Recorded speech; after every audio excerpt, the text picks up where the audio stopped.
Hi, I'm Mallory Whitfield, and today I'm going to be talking with my dear friend Lelia Gowland about how to improve your negotiation skills, which is such a useful skill to have, right? So we use negotiation in so many aspects of our life, and I'll let Lelia tell you more about that exactly. Lelia is a sought after speaker and consultant and author.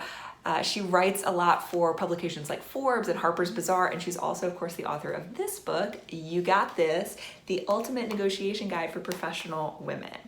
And you might be able to tell a little bit by the cover, but especially if you dig inside. So she actually collaborated with an illustrator, fun little stars in here, Laura Sanders, to create this book. And she takes a really fun yet super actionable, tangible approach to teaching negotiation to help, especially professional women is kind of her sweet spot of who she helps, but to help, anybody use these tools to have a more fulfilling, more profitable career and life. So let's dive right in and I'll let Lelia take it over teaching you some negotiation skills.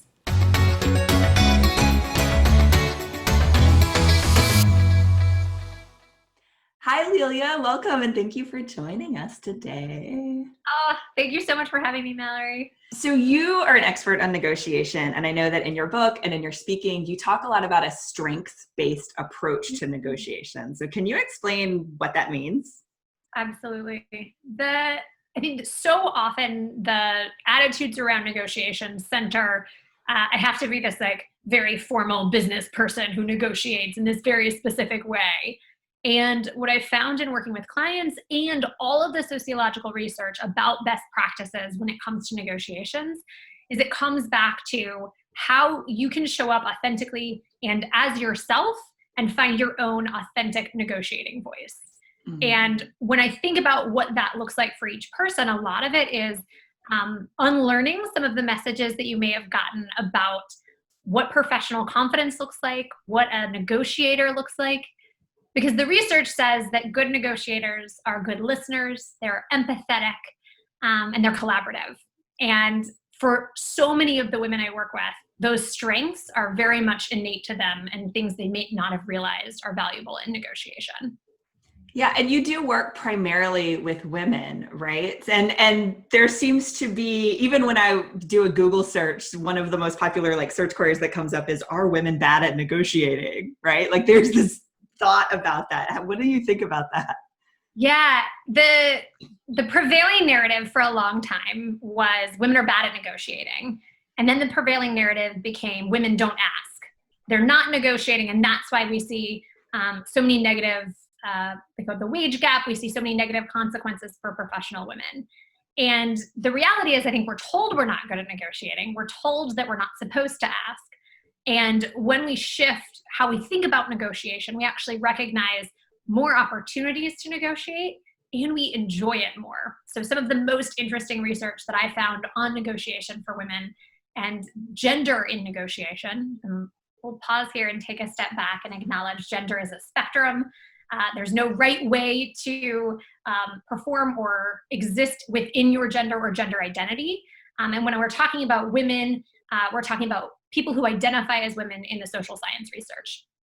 So the difference that we see between men and women in negotiating is that women are more likely to say it's been months prior since their last negotiation. They're thinking of structural negotiations like buying a car or negotiating a promotion. Whereas men are more likely to say, oh, I negotiate all the time. I negotiated last week. I had a conversation with a colleague today about who was going to take which shift. And yeah, it's part of my day to day.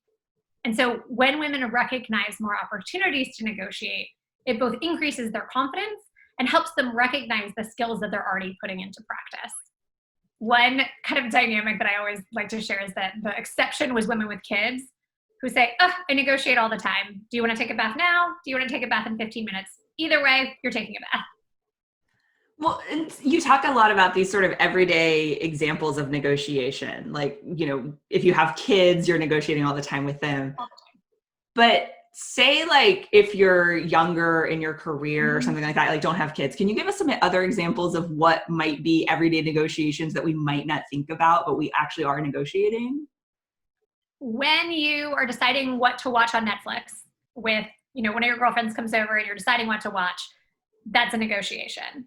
when you're scheduling a meeting and the initial time that someone suggested doesn't work for you, you're finding a new time. That's a negotiation. Whether you should buy the clicky pens or the pens with caps, right, in your office, back when everyone was going to offices, that was a negotiation. And so those little bitty negotiations may seem like they don't matter, but it's about building your confidence and recognizing opportunities to negotiate. So I know that preparation is a big part of negotiation, right? So thinking back to like one of your own earliest career negotiations, is there anything that you would give yourself in terms of advice to have been better prepared or to have been a better negotiator, your younger self? So when I was applying for when I received my first job offer, it was at the internship at the, I won't use names, I suppose, but it was a great job for a boss who I really loved. It was an internship that turned into a job offer. And I knew he was going to ask me what my salary expectations were, how much I thought I should make. So I went to my mentor and I said, well, how do I answer that question? And we Googled it because she didn't know either, and figured out market value, figured out through websites. I now recommend people use payscale.com. It's one of my favorites, not a branded partnership or anything. I don't make money off of it, but I'm a real enthusiast. I think their data set's very strong and their analytics are good. And so we figured out, okay, people with my level of experience, which is to say not much, in Dallas, working in a nonprofit this size with this degree, can expect to make between $35,000 and $40,000 a year. So I went in, or maybe 35 was the median. That's what it was. So it was anywhere between 30 and 40. So my mentor and I said, okay, 35 it is. And when my boss asked me, he said, how much do you think you should make? And I said, well, I was thinking 35 based on my research. And he said, yeah, that's great. I was thinking 35 to 40. So that's right in line with what I was thinking. And I said nothing. And so the advice that I would give myself is like, first, congratulate myself on asking for support from a trusted colleague and mentor. Second, doing my research and investigating what market value, what the going rate is for the work I was going to be doing. But I think that's where I would really challenge myself to reflect about where there might have been opportunities to say, okay, well, if 35 is the median, I should go for the highest part of this range because I'm coming in with a ton of institutional knowledge. My boss already knows I'm going to do a great job because he has seen me work for the past several months as an intern. And I'm at the top of my class in college. So these are 3 very good reasons why I should be at the top of the range. I would have gone in with that as my ask. And the other piece that I would have shifted is when he said, yes, I was thinking 35 to 40, instead of being like, well, shoot, I wish I'd said 40. I could have said, actually on further reflection, here are the reasons why I'd like you to consider 40. Thank you for your candor about the range you were considering. Based on my experience here, I'd like to request to be at the top of that range. And that statement is not totally crazy. I'm not asking for a magical pony. I'm not outlandish in my request. That's a very appropriate way to shift, even if that's not what I asked for initially. That's such sort of great insight looking back. But you've come so far since then, right? You've done so many negotiations. You teach about negotiation. So as a more experienced negotiator, can you share like an example of a time when you feel like you really just crushed it and you came out feeling so confident, and trying to talk us through that experience? Yeah, recently I was working with a collaborator. So I'd been asked to scope a project and I said, this is really peripheral to my area of expertise. I can handle this piece of the content, but I want to bring somebody else in who has expertise in the rest of it. And I believe that as I was talking, she was texting me saying, damn, you're good at this. And it was interesting because I think the research demonstrates that when women are advocating for themselves, they have a much harder time. And even as an expert in negotiation who's written a book on it, who teaches this stuff for a living, that's still true of me. And so recognizing that I would be advocating not just for myself, but also for my colleague helps bolster my confidence, help bolster what I was asking for and how hard I was pushing them for a budget. So in this instance, they were saying, great, that all sounds wonderful. We love y'all. I want to, please go scope this project. And I said, happy to go write a proposal, but I really need do you have a budget in mind? And they said, oh, we really don't. And I said, I so respect that. And here's what I've found. We work with clients at a range of levels. And one of the things that's really challenging and a real inefficiency in the process is if we don't get clear up front what level of engagement this is. And so if this is a one-off lunch and learn, that's going to be a really different scope of work and set of expectations and budget than if this is a multi-month process where we're auditing your organizational culture. And I want to better understand where we are in that range to support you all better. And the best client outcomes come when we get clear about that up front. What is your budget? A range is great. And then I stopped talking. That's the hardest part for me. As a level 11 extrovert who's very conversational, I sometimes have to take my own advice and sing the ABCs in my head or happy birthday so that I can actually get myself to stop talking and give them a chance to respond. Yeah, because sometimes you really kind of have to either shut up or even walk away, right? So like, when is it necessary or okay to walk away? Or are there any times that like maybe things should not be negotiated at all? Like, is everything negotiable or? Okay. So I recently had an experience with a person who I now believe to be untrustworthy. And I am someone who is very trusting, optimistic, see the best in people, in dating, often to a fault. But in professional relationships, right, I'm assuming the best.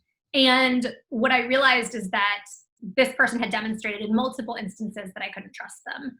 And so to shift my own expectations in advance of the conversation and get really clear about what my priorities were. And at one point I said, if this isn't a fit, I'm happy to end the contract and step back. And so I don't think every single situation can be negotiated with the other person. I think the key is about understanding what your priorities are in advance and what your point of walking away is. So I just pulled for my book, You Got This, my illustrator and I created these photo booth accessories. And so we like to talk about the game of red light, green light, in which if you ever went to the skate center when you were a kid for birthday parties, I feel that's like, I hope it's a universal experience, but the game where the referees, who were very cool college students, or older kids basically, they would yell green light, and then we would skate as fast as we could, and then they would yell red light, and we would have to like come to a screeching halt. I was terrible at this game, like objectively very bad at it, and found it very stressful. But the application within negotiation is that we're the refs. We get to call red light, green light when we need a moment to reflect and say, you know what, I think we've reached a point in this conversation where I'd like to take some time to consider what you've shared. Can we reconvene in a week? How's Tuesday? And so our game of red light, green light is giving ourselves the permission and the recognition that we have more agency than we often think, even if it's with somebody who we perceive to have more power than we do. I know in your book, you talk about self-compassion as a negotiation strategy, right? And self-compassion is something near and dear to my heart that I found didn't always have, but definitely try to practice it as much as possible now. So can you share how to use self-compassion within negotiation, what that means, what the importance of it is? The situation that comes to mind most readily is a negotiation that I did not handle the way I wish I had. And it was buying my car. And this recognition that for me, I was buying a used car. This is another example in which I was engaging with someone who was untrustworthy. And they quoted me one price as I was in the bank parking lot about to get the cashier's check to pay for my vehicle. They told me a different amount, and it was, is it worth $500 to fight and have to look for a new car, et cetera. And I found myself walking away in a real place of self-doubt. It was early in my work in negotiation, and I was telling myself, if I can't advocate for myself in a way that gets the result I want to see, what business do I have teaching and supporting other women on this journey? And the couple of things that I've found to be really helpful come from Kristen Neff, who I know you whose practices I know you appreciate as well. And it really breaks down to 3 areas. And I've reordered them for my own purposes. So the first I treat is mindfulness. And when we think about what I call my like gerbil ball of anxiety, if you imagine a plastic gerbil ball that the little rodent is inside of, and they're paddling as fast as they can, kind of bumping into stuff and going really fast, but not getting anywhere. That's what happens inside of my brain when I'm in a place of anxiety or overthinking a repetitive thought. And what Kristen Neff recommends is these 3 practices to help sort of slow down and give yourself that salve. And in that instance, that mindfulness versus overthinking versus that gerbil ball and repetitive motion was, wow, what would it be like if I could just be present to my thoughts? Like I'm experiencing a lot of self-doubt. I'm experiencing a lot of, I'm not good enough. I shouldn't be doing this. I should have done better. I left money on the table, all of these things. And even just being able to name, this is what's happening in this moment was helpful. And then the second is to recognize when others have had similar experiences. This idea of common humanity is our second strategy. And to say, this doesn't actually make me less qualified to support people in negotiations. It may make me more qualified. Because think about all of the other instances in which people have had botched negotiations, have had a bad experience that undermined their confidence. This is actually a very relatable one, and it's one I reference in my book and speak openly about now, because initially it was a source of real shame. And once I connected it to common humanity and recognizing this wasn't something that I needed to isolate and never share, this was actually something that brought me closer to the people I work with because I understand what they're going through. And then the last practice is about self-kindness and the language we use with ourselves. And the language I was using with myself is like more akin to Meryl Streep in The Devil Wears Prada. Just hateful, really, really mean. And that shift to say, like, how can I be kind to myself?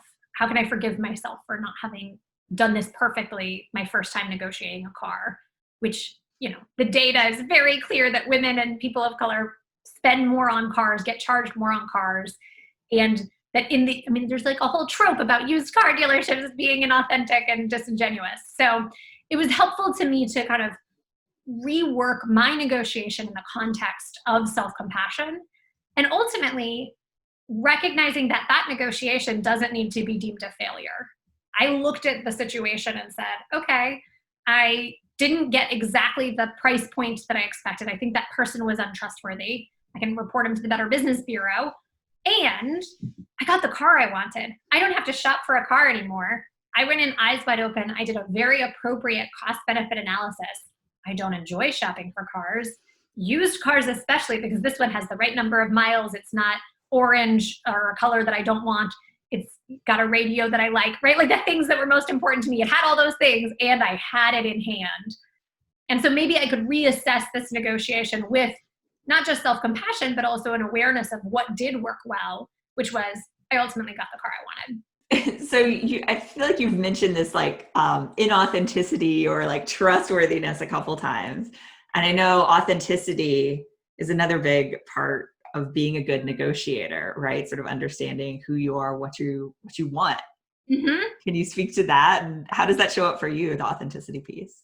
Oh my gosh, it's such a great question, Mallory. The recognition that what we want may not feel appropriate or not feel like we're allowed to want it. I tease in my own practice that my goal in life is to override the Protestant work ethic. This idea that our value in society is based on how much we're producing and how many hours we're toiling away at these glowing rectangles. And to really reframe it as, what contributions do I want to have in the world? What do I want my life to look like? And when I look at negotiations, often they're a microcosm of the shoulds and the expectations that we have of ourselves. And for people who identify as women, there's a lot of socialized expectation.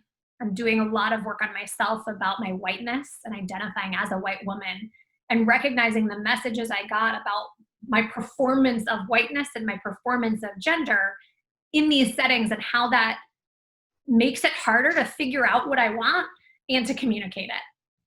And so much of the work that I do with clients, and this is especially, so I secretly sometimes work with men, but I'll say this is especially true of the women I work with, and especially true of the people of color I work with, is that it's a lot about giving ourselves permission to want the things that we want, to get in touch with what we want, and then figure out how to advocate for it in a way that's true to us and helps us overcome some of the biases we may face. We're starting to wrap up. What is one resource, whether it's related to negotiation or not, one resource that's really changed your life and why? It could be a book or a movie or a person. Oh my God. So I feel like you know my answer to this. My therapist, Tim Kirshenstein, so I've been seeing him on and off for 9 years now, and among my longest relationships. And I think the space to do deep introspection about what's most important to me.